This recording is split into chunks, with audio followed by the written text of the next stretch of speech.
माँ, कहने को तो आप भी एक औरत का ही प्रतिबिंब हो, फिर एक नारी के जीवन में ये कैसा मोड़ लेकर आई हैं आप? मुझसे मेरा सब कुछ छीन गया, मेरा सुहाग, मेरा अस्तित्व, और अपने आप को संभालो, उससे पहले इतनी बड़ी परीक्षा ले डाली आपने मेरी। आज मुझे मेरे पत्नी धर्म और मेरे परिवार के प्रति फर्ज में से किसी एक को चुनना है। अगर पत्नी हारती है तो बहू जीतती है, और अगर बहू हारती है तो पत्नी अपना धर्म निभा पाएगी। मुझ में इतनी शक्ति नहीं है मां कि मैं इस अग्नि परीक्षा में जीत कर दिखाऊं। अगर आपने ये परीक्षा मेरे लिए चुनी है तो शक्ति भी आप ही को देनी होगी। मुझे शक्ति दो मां, मुझे शक्ति दो।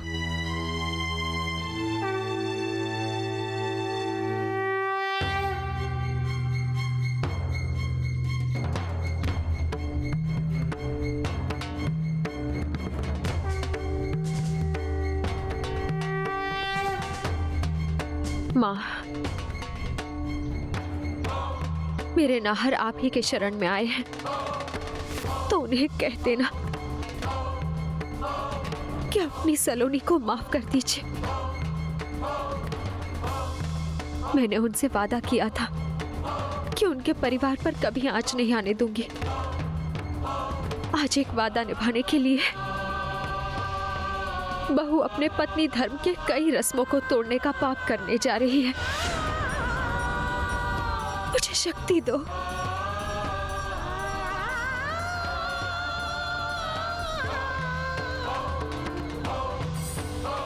आज मैं वो करने जा रही हूं जो शायद किसी औरत ने कभी किया नहीं होगा। आज मैं अपना वैधित्व आपके पास गिरवी रखने जा रही हूं। अपने परिवार की सकुशलता और खुशियों की इस लड़ाई में जिस दिन मुझे जीत मिल गई, मैं अपना पत्नी धर्म निभाने के लिए फिर से आपके द्वार चली आऊंगी। तब तक के लिए मुझे माफ करना मां, मुझे माफ करना।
रुक जाओ तारा, बिना इजाजत हमारे घर में घुसने की हिम्मत कैसे की?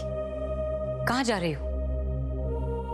मैं अपने पति को खाना देने आई हूँ। तारा, रिश्तों का ढोंग करना ना कोई तुमसे सीखे। कौन सा पति? यहाँ तुम्हारा पति नहीं रहता है। हाँ, हमारे ब्रिजेश जी यहाँ जरूर रहते हैं और उनके खाने पीने की चिंता करने की तुम्हें कोई जरूरत नहीं है।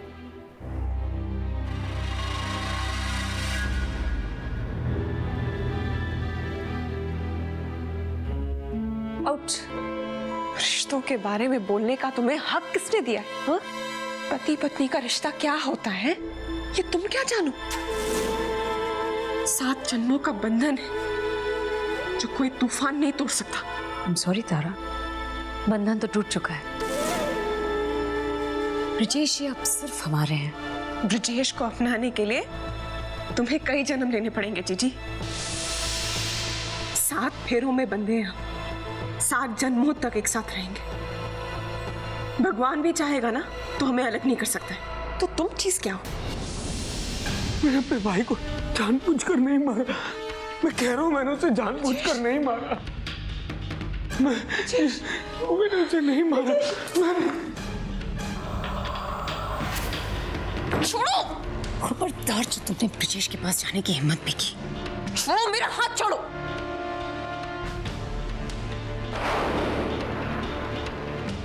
तारा,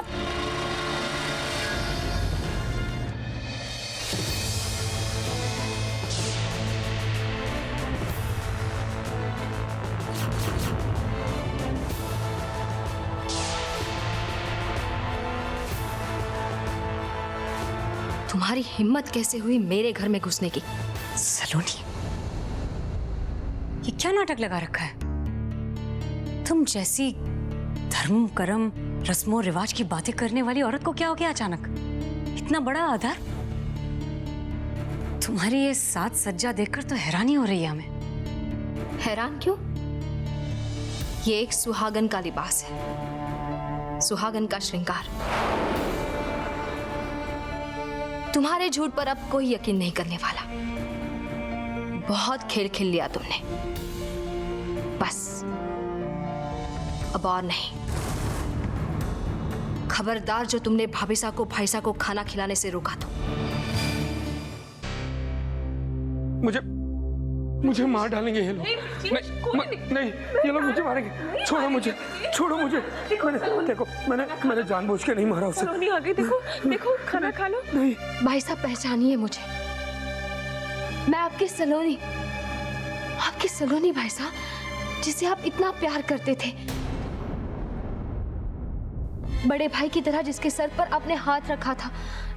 भाई साहब मैं सलोनी, आप पहचानिए मुझे। नहीं, तुम दूर रहो मुझसे। दूर रहो, तुम दूर रहो मुझसे। प्लीज मुझे छोड़ दो। मैंने कुछ नहीं किया। मैंने जानबूझ के अपने भाई को मारा, लेकिन उसको जानबूझ के नहीं मारा। देखो, छोड़ दो मुझे। दूर रहो मुझसे। इसको दूर रखो मुझसे। क्या हुआ? हाँ, तुम दोनों खाना खिलाने आए थे ना इन्हें? खिलाओ, किसने रोका है? बड़ी बुरी बीमारी है इस घर की बहुओं को सच से भागने की। बड़ी बहू ये सच मानने को तैयार नहीं है कि अपने पति को हमारे आगे खो चुकी है, और छोटी बहू इस सच से भाग रही है कि काल के आगे वो अपने पति को खो चुकी है। सिर्फ रंगीन कपड़े पहनने से कोई सुहागन नहीं बन जाता है। सुहागन सुहाग से माना जाता है। अगर सुहागन हो तो नाहर को जिंदा लेके आओ हमारे सामने। और जब तक ऐसा नहीं कर सकते हो तुम लोग, हमारे घर में और हमारी जिंदगी में दखल देने की कोशिश भी मत करना। चलिए इन लोगों से आपको दूर ले चलते हैं। चलिए, कुछ नहीं होगा, हम हैं आपके साथ।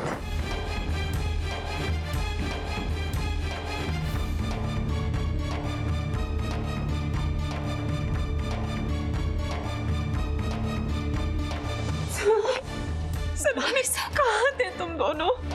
कहाँ रह गए थे तुम दोनों? बोलो। पता है तुम्हारे जाने के बाद क्या क्या हुआ इस घर में? काका सह नहीं रहे, और ये जीजी कितना परेशान किया इसने। बाहर का है? हाँ, बाहर है? बोलो। नाहर, नाहर।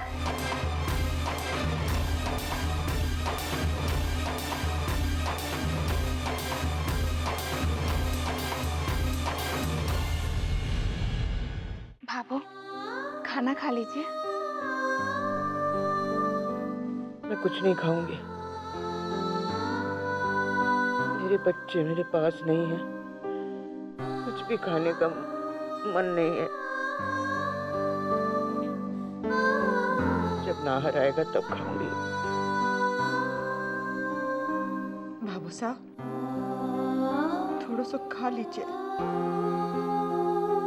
शरीर तो मन का दर्द समझे को नहीं। थोड़ा सा पेट में कुछ डाल लीजिए, ये खाओगा नहीं तो बीमार पड़ जाओगा साहब। कुछ नहीं होगा मुझे, नहीं मरूंगी। मेरे हाथ से भी नहीं खाएंगे बाबू।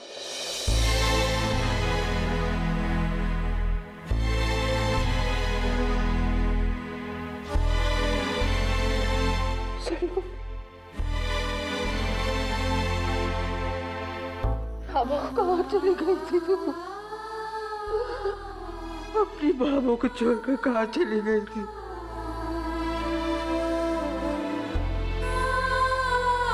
नाहर कहाँ है?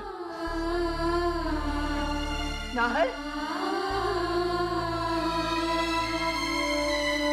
नाहर कहाँ है? सलोनी? नाहर कहाँ है? बता ना, कहाँ है? वो भाभो नाहर को कोई जरूरी काम आ पड़ा तो रामनगर चले गए हैं, जल्दी आ जाएंगे। ऐसे ही बिना बताए? फोन भी नहीं आया? जब तुम लोग गए हुए थे ना सलोनी, कितनी बार कोशिश की कि कम से कम एक बार तो तुम लोगों से बात हो जाए, और तुम लोगों ने भी पलट के फोन नहीं किया। वो भाभो, हमने सोचा कि हम बद्रीनाथ जाकर वहां दर्शन कर लेते हैं। वहां चले गए तो सिग्नल काम ही नहीं कर रहे थे, तो कैसे बात करते। और किस्मत की बात तो देखो, बद्रीनाथ में ये दोनों दर्शन के लिए गए और मैं भी वहां पहुंच गई।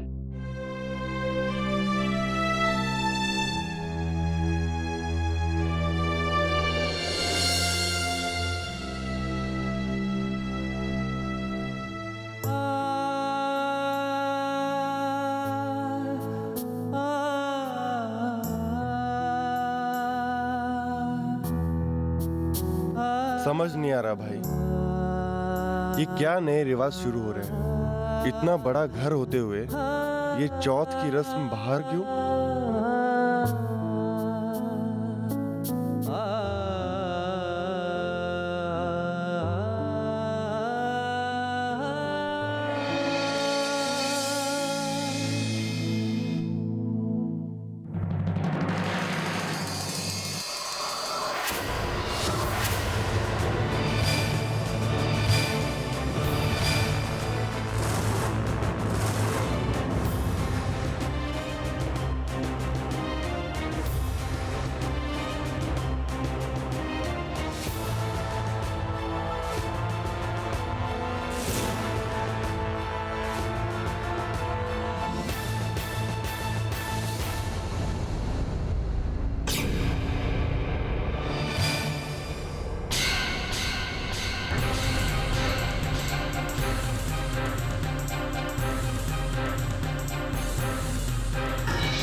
प्लीज डोंट माइंड, पर आप लोग एक और शोक सभा भूल रहे हैं। ऐसी भी क्या लापरवाही। भगवान इनकी आत्मा को शांति दे।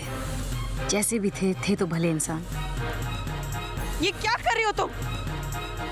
तुम्हारी हिम्मत कैसे हुई ऐसा करने की? बहुत हुआ उर्वशी।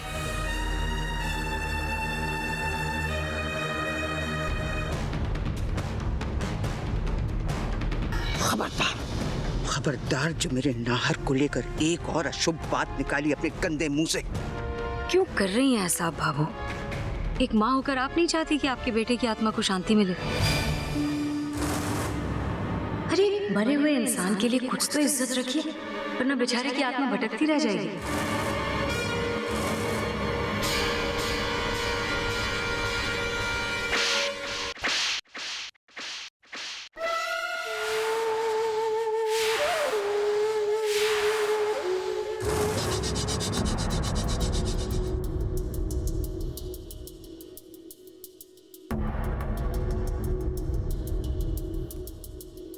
How dare you! इसी वक्त हमारा घर छोड़कर चले जाइए। आउट! बस।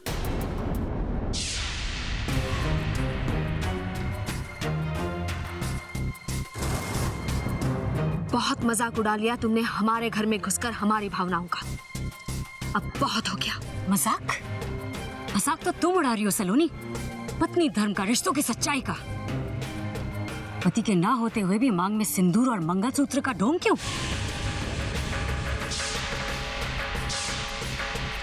अगर इतनी ही सच्चाई है तुम में तो ले आओ सबके सामने नाहर को, और अगर उसे नहीं ला सकती हो तो मिटाओ इस सिंदूर और मंगलसूत्र के ढोंग।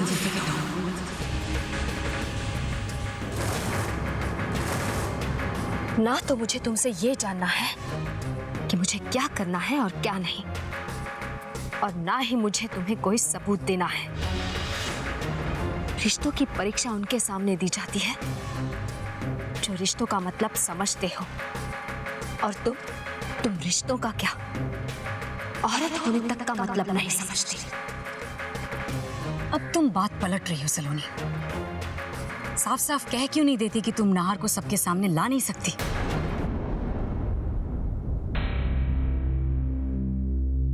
कैसे लाओगे एक मरे हुए इंसान को वापस?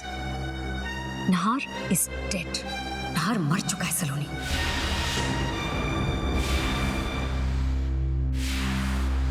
हाँ, नाहर मर चुका है। मैंने उसे मार डाला।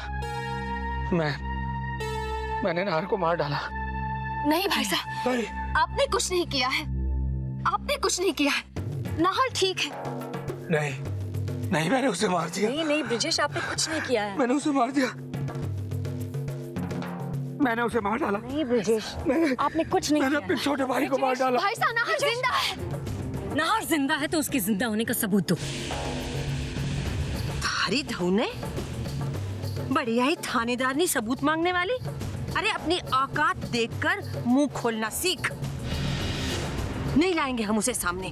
पता नहीं और क्या क्या तिकड़म सोच रखी है तूने।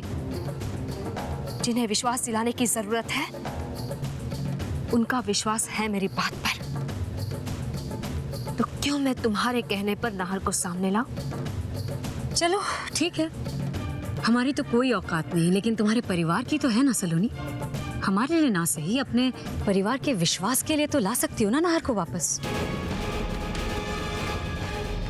ले आओ उसे सबके सामने, एक माँ के लिए, एक बहन के लिए। चलो कोई बात नहीं, ना हमारी ना तुम्हारी। सबके सामने नाहर को ला नहीं सकती हो, लेकिन उससे फोन पर बात तो की जा सकती है। हाँ सलोनी बेटा, बात कराते इसकी नाहर बना से। हाँ दीदी, मुंह बंद कर दीजिए इस औरत का। नाहर जीजू से बात करवा दे। फोन लगाओ नाहर को।